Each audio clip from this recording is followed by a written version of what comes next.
Tome 3, Module 1, la vie dans le monde spirituel, Étude 3, essai théorique sur la sensation et les perceptions chez les esprits. La question qui se pose, les esprits souffrent-ils? Aussi, quelles sensations éprouvent-ils? Telles sont les questions que l'on s'adresse naturellement et que nous allons essayer de résoudre. Nous devons dire tout d'abord que pour cela, nous ne nous sommes pas contentés des réponses des esprits. Nous avons dû, par de nombreuses observations, prendre en quelque sorte la sensation sur le fait. Après ces considérations, le professeur Rivail, dans la revue Spirit de décembre 1858, le codificateur demande à l'esprit de Saint-Louis des explications sur la sensation pénible de froid qu'un esprit disait éprouver. Ce récit intrigua le professeur Rivail, ce qui l'amena à interroger l'esprit de Saint-Louis. Nous concevons les souffrances morales comme les regrets, les remords, la honte, mais le chaud et le froid, la douleur physique ne sont pas des effets moraux. Les esprits éprouvent-ils ces sortes de sensations? L'esprit lui répondit alors par une autre question. Ton âme ressent-elle le froid? Non, mais elle a la conscience de la sensation qui agit sur le corps. Réfléchissant à ces informations, le professeur Rivail conclut. Il semblerait résulter de là que cet esprit avare ne ressentait pas un froid effectif, mais qu'il avait le souvenir de la sensation du froid qu'il avait enduré, et que ce souvenir, étant pour lui comme une réalité, devenait un supplice. Mais le bienfaiteur souligna. C'est à peu près cela. Il est bien entendu qu'il y a une distinction que vous comprenez parfaitement entre la douleur physique et la douleur morale. Il ne faut pas confondre l'effet avec la cause. Allan Kardec, ou professeur Rivail, nous présente, avec sa lucidité caractéristique, l'analyse suivante à ce sujet aussi utile que nécessaire à la pratique médiumnique. Le corps est l'instrument de la douleur, c'est sinon la cause première, au moins la cause immédiate. L'âme a la perception de cette douleur, cette perception est l'effet. Le souvenir qu'elle en conserve peut être très pénible, mais ne peut avoir d'action physique. En effet, ni le froid ni la chaleur ne peuvent désorganiser les tissus de l'âme. L'âme ne peut ni se geler ni brûler. Ne voyons-nous pas, tous les jours, le souvenir ou l'appréhension d'un mal physique produire l'effet de la réalité? Occasionner même la mort? Tout le monde sait que les personnes amputées ressentent de la douleur dans les membres qui n'existent plus. Assurément, ce n'est point ce membre qui est le siège, ni même le point de départ de la douleur. Le cerveau en a conservé l'impression, voilà tout. On peut donc croire qu'il y a quelque chose d'analogue dans les souffrances de l'esprit après la mort. Une étude plus approfondie du périsprit, qui joue un rôle si important dans tous les phénomènes spirites, les apparitions vaporeuses ou tangibles, l'état de l'esprit au moment de la mort, l'idée si fréquente chez lui qu'il est encore vivant, le tableau si saisissant des suicidés, des suppliciés, des gens qui se sont abordés dans les jouissances matérielles, et tant d'autres faits sont venus jeter la lumière sur cette question, et ont donné lieu à des explications dont nous donnons ici le résumé. Les sensations et perceptions ressenties et rapportées par les esprits sont véhiculées par le père-esprit, le principe de la vie organique, mais ce n'est pas celui de la vie intellectuelle. La vie intellectuelle est dans l'esprit. C'est en outre l'agent des sensations extérieures. Dans le corps, ces sensations sont localisées par les organes qui leur servent de canaux. Le corps détruit, les sensations sont générales. Voilà pourquoi l'esprit ne dit pas qu'il souffre plutôt de la tête que des pieds. Il faut, du reste, se garder de confondre les sensations du périsprit rendues indépendants avec celles du corps. Nous ne pouvons prendre ces derniers que comme termes de comparaison et non comme analogie. Dégagé du corps, l'esprit peut souffrir, mais cette souffrance n'est pas celle du corps. Ce n'est pas, cependant, une souffrance exclusivement morale, comme le remords, puisqu'il se plaint du froid et du chaud. Il ne souffre pas plus en hiver qu'en été. Nous en avons vu passer à travers les flammes sans rien éprouver de pénible. La température ne fait donc sur eux aucune impression. La douleur qu'ils ressentent n'est donc pas une douleur physique proprement dite.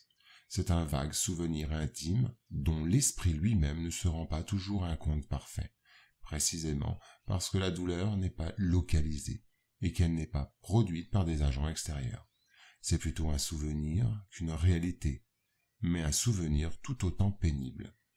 Il y a cependant, quelquefois, plus qu'un souvenir, comme nous allons le voir. Actuellement, ce sujet est facile à comprendre, même pour le citoyen commun. Grâce aux progrès accomplis par les sciences psychiques au XXe siècle et au siècle actuel. Ce fait, d'ailleurs, nous fait réfléchir sur l'incroyable capacité d'analyse du professeur Rivail, car sans compter sur les connaissances dont nous disposons au jour actuel, il a réussi à comprendre parfaitement le sujet. Poursuivant ses explications, le professeur Rivail nous éclaire ainsi. L'expérience nous apprend qu'au moment de la mort, le périsprit se dégage plus ou moins lentement du corps. Pendant les premiers instants, l'esprit ne s'explique pas sa situation. Il ne croit pas être mort, il se sent vivre. Il voit son corps d'un côté, il sait qu'il est à lui, et ne comprend pas qu'il en soit séparé. Cet état dure aussi longtemps qu'il existe un lien entre le corps et le périsprit. Un suicidé nous disait « Non, je ne suis pas mort », et il ajoutait « Et cependant, je sens les vers qui me rongent ». Or, assurément, les vers ne rongeaient pas le périsprit, et encore moins l'esprit. Ils ne rongeaient que le corps. Mais comme la séparation du corps et du périsprit n'était pas complète, il en résultait une sorte de répercussion morale qui lui transmettait la sensation de ce qui se passait dans le corps. Répercussion n'est peut-être pas le mot. Il pourrait faire croire à un effet trop matériel. C'est plutôt la vue de ce qui se passait dans son corps auquel le rattachait son périsprit, qui produisait en lui une illusion qu'il prenait pour une réalité. Ainsi, ce n'était pas un souvenir, puisque pendant sa vie, il n'avait pas été rongé par les vers. C'était le sentiment de l'actualité.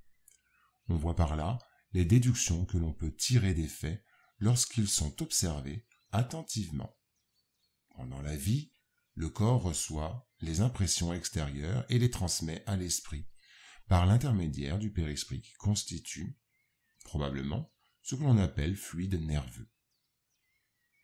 Le corps étant mort ne ressent plus rien, parce qu'il n'y a plus rien en lui, ni esprit ni périsprit.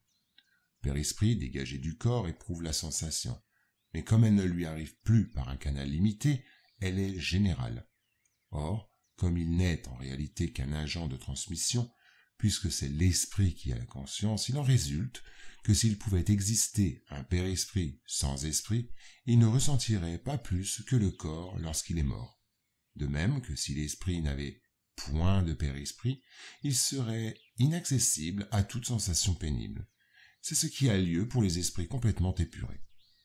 Nous savons que plus ils s'épurent, plus l'essence du périsprit devient éthérée, d'où il suit que l'influence matérielle diminue à mesure que l'esprit progresse, c'est-à-dire à mesure que le périsprit lui-même devient moins grossier.